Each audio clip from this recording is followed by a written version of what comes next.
Bismillahirrahmanirrahim.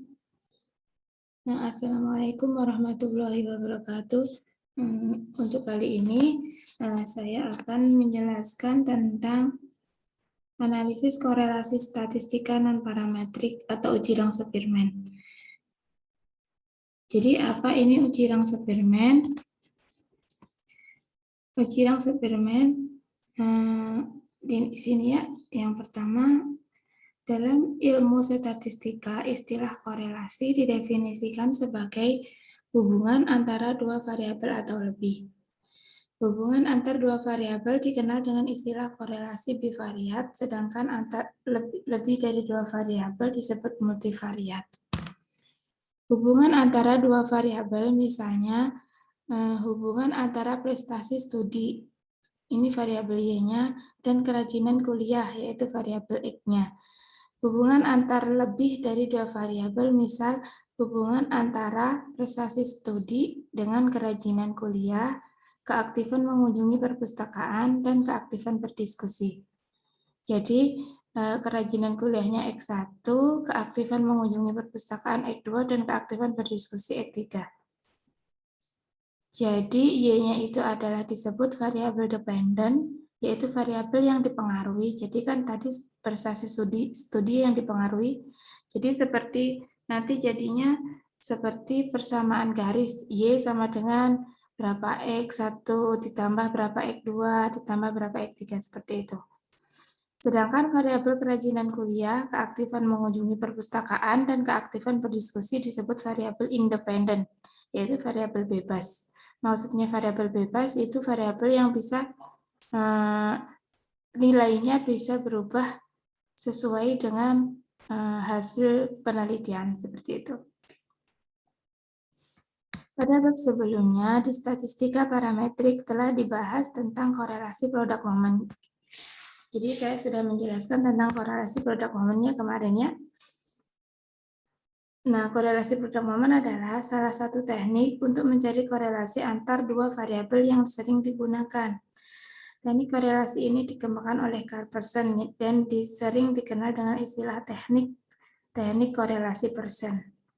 Adapun asumsi yang harus dipenuhi dari korelasi produk momen adalah normalitas dan linearitas. Maksudnya kalau kemarin kan harus normal, kalau sudah diuji normalitas hasilnya normal, maka menggunakan teknik korelasi produk momen Pearson ya.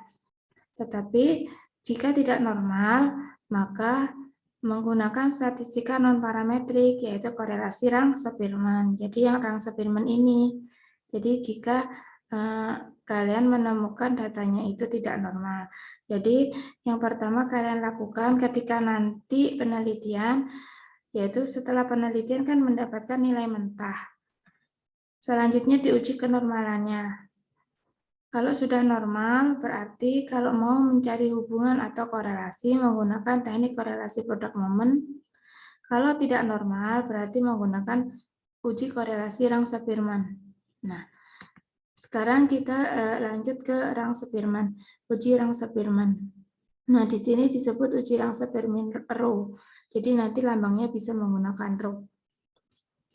Nah, apa itu uji Rangse-Spearman rho itu ya tadi ya, jadi uji korelasi yang jika datanya tidak normal. Nah, ini langsung ke contoh. Seorang peneliti ingin mengetahui hubungan antara intelijensi atau IQ dengan indeks prestasi kumulatif atau IPK pada sejumlah sampel penelitian.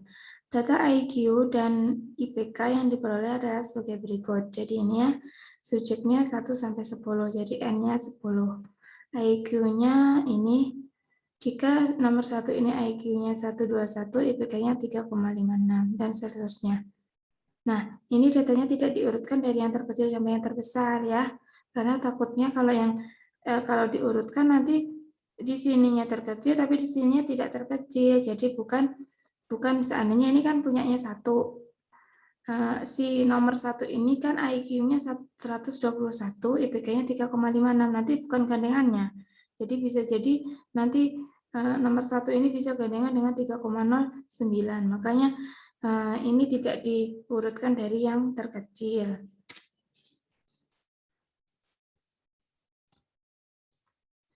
Nah, jawabnya yang pertama harus merumuskan hipotesis terlebih dahulu.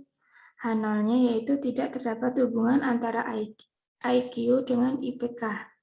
Yang H1-nya terdapat hubungan antara IQ dengan IPK. Nah, harus ya. Jadi semua uji itu yang pertama harus merumuskan hipotesis. Yang kedua, menentukan nilai koefisien korelasi rang Spearman-Rho atau mencari rho hitung. Nanti ada rho tabel juga ya. Nah, rumusnya ini. Rho sama dengan 1 min 6 kali delta DI kuadrat per N dalam kurung N kuadrat min 1. Rho-nya adalah koefisien korelasi. D-nya yaitu beda atau selisih antara ranking kelompok 1 dan kelompok kedua. Kelompok satunya tadi IQ, kelompok keduanya adalah IPK. N-nya yaitu banyak data. Nah, kita buat tabel dulu. Nah, ini ya, tabel dulu. IQ tadi kan ini ditulis lagi, tidak diurutkan dari yang terkecil sampai yang terbesar, tidak. Jadi ditulis apa adanya dari soal. IPK-nya ini ranking, kita cari ranking dulu, ranking dari IQ. Kan X ya, ini IQ-nya X. Ranking 1 adalah berarti nilai yang terbesar. Nilai yang terbesar adalah 125, ditulis di sini 1. Ranking kedua yaitu 121, ini 2. Ranking ketiganya 120, ranking keempatnya yaitu 118. Ranking kelima kok ini ada 5,5, ini 5,5, jadi ranking 5 sama ranking 6 itu adalah kembar. Nah, gitu ya. Jadi ini adalah ada kembarnya, 114 itu ada 2. Makanya ini adalah ranking 5, ini ranking 6 di rata-rata, 5 ditambah 6 dibagi 2, jadinya 5,5 ya. Jadi nggak ada ranking 5, nggak ada ranking 6, jadinya adanya ranking 5,5, ada 2. Selanjutnya ranking ke-7 ini, ya 112, ranking ke-8 110, ranking ke-9 109, ranking ke-10 adalah 108. Jadi intinya yang terbesar ranking 1, 125, yang terkecil yaitu 108, ranking ke-10. Nah, sekarang cari ranking yang dari IPK. IPK-nya yaitu variabel Y ya. Yang ranking pertama yaitu IPK 3,67. Nah, di sini. Ranking keduanya yaitu IPK 3,56. Ranking ketiga ini ya, ranking keempat. Ranking kelima ini ada. Nah, sekarang nggak ada ranking 6 sama 7. Jadi ranking 6 sama 7 sama 3,21. Ini ranking ke-6, ini ranking ke-7. Dicari rata-ratanya. 6 ditambah 7 dibagi 2, ketemunya 6,5. Nah, selanjutnya cari ranking ke-8, ke-9, lanjut ke 10. Jadi kalau datanya 10, nanti rankingnya harus 10. Ibu gimana nanti kalau ada kembarnya 3? Seandainya ini ya, 114-nya ada 3. Ya, berarti di rata-rata rankingnya. Tadi kan ini kembarnya ada di 5, 6 gitu ya. Ranking 5 sama 6. Kalau seandainya 114-nya ada 3, berarti 5, 6, 7. 5 ditambah 6 ditambah 7 dibagi 3. Seperti itu ya. Nah, sekarang cari DI. DI-nya adalah di mana tadi beda atau selisih antara ranking kelompok 1 dan kelompok 2. Jadi ini dikurangi 2 dikurangi 2 0. 7 dikurangi 6,5 0,5. 5,5 dikurangi 1 4,5. 4 dikurangi 6,2 min 2,5. Jadi ini kalau mau min ya min ditulis min ya karena X dikurangi Y. DI ini adalah X dikurangi Y. Nah, sampai seterusnya 8 dikurangi 3 yaitu 5. Nah, sekarang cari DI kuadrat. Kalau DI kuadrat otomatis tidak ada negatifnya ya. Jadi ini dikuadratkan semuanya. Yang di dalam tabel ini dikuadratkan. 0 dikuadratkan 0, 0,5 dikuadratkan 0,25, 4,5 dikuadratkan 20,25, dan seterusnya sampai 5 dikuadratkan 25. Nah, seperti ini, negatif 4 dikuadratkan kan jadi positif 16. Nah, selanjutnya dijumlahkan, karena di sini tadi kan, nah di sini kan adalah sigma DI kuadrat, yaitu jumlahnya yang dipakai. Nah, ini yang dipakai. jumlah dari DI kuadrat yaitu 95.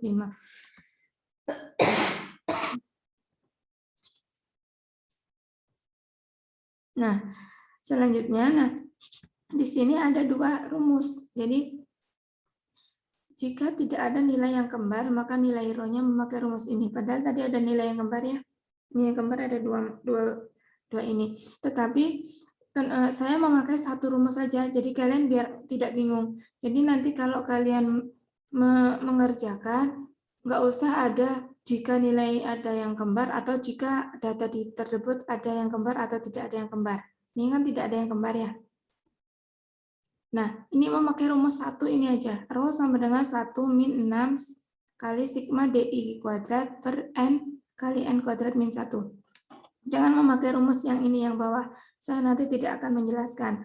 Jadi sebenarnya rumus 2 ini hasilnya akan sama. Paling bedanya adalah 0,00 berapa gitu. Jadi kecil sangat kecil gitu ya. Jadi meskipun ada yang kembar, kita pakainya yang ini aja. Rho sama dengan 1 min 6 kali sigma DI kuadrat per N kali N kuadrat min 1. Jadi 1 min 6. 6 tadi dari mana 6? 6 ini ya rumusnya ada 6 ya. Rumus di sini 6. Sigma DI kuadrat berarti sigma DI kuadrat langsung 95. 6 kali 95 N-nya adalah 10 kali 10 kuadrat min 1. Nah, ini ketemunya 6 kali 95, 570. Ini dioperasikan ini di dalam kurung 10 kuadrat berarti 100 dikurangi 1, 99 kali 10, 990. 1 dikurangi 570 per 990. 570 dibagi 990 ketemunya 0,576. Nah, rho-nya berarti rho hitung ketemunya 0,42. Nah, ini tadi kan kalau memakai dua rumus. Jadi kalau data di atas dapat nilai yang kembar, maka digunakan ini ya. Kalau yang tadi yang sudah saya jelaskan ini tadi, yang tidak ada kembarnya memakai rumus itu. Kalau ada yang kembar memakai rumus ini sebenarnya. Tetapi jika diasumsikan semuanya tidak ada yang kembar boleh. Jadi menggunakan rumus yang tadi. Ini pun nanti ya hasilnya akan sama. Ini dilihat ya. Hasilnya akan sedikit berbeda. Nah, ini 0,421. Nah, di sini kan 0,420 sebenarnya.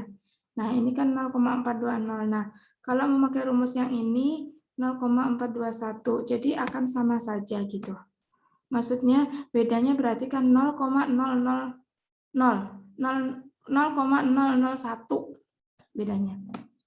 Nah, sekarang yang ketiga yaitu menentukan T hitung. Jadi tadi kan masih ketemu rho. Sekarang mencari T hitung.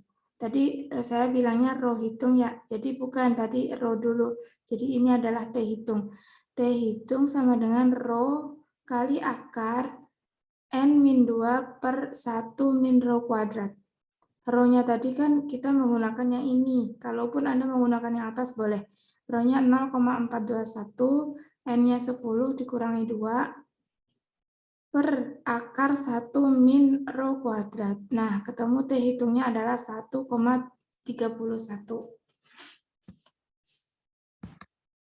Nah, selanjutnya kita cari T tabel. Alfanya 5%, derajat kebebasannya N-2.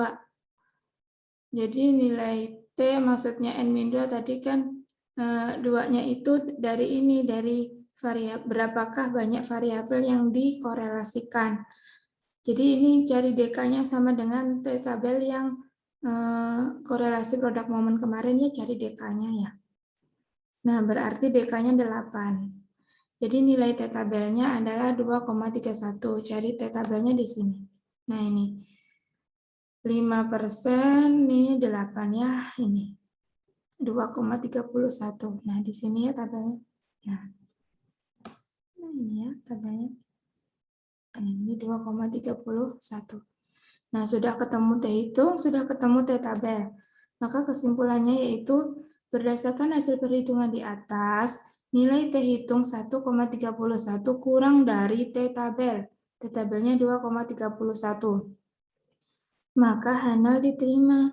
Artinya alfa sebesar 5% dapat disimpulkan bahwa tidak terdapat hubungan atau korelasi antara IQ dengan IPK. Jadi tidak ada. Nah, sudah ya ini. Nah, jadi nanti kalian bisa mencoba menggunakan. Jadi nanti saya kasih ini ya masalah yang intinya harus diselesaikan dengan korelasi analisis Rangsa-Spearman. Nah, begitulah mungkin ya saya menjelaskan tentang korelasi Rangsa-Spearman. Mohon maaf jika ada kesalahan. Wassalamualaikum warahmatullahi wabarakatuh.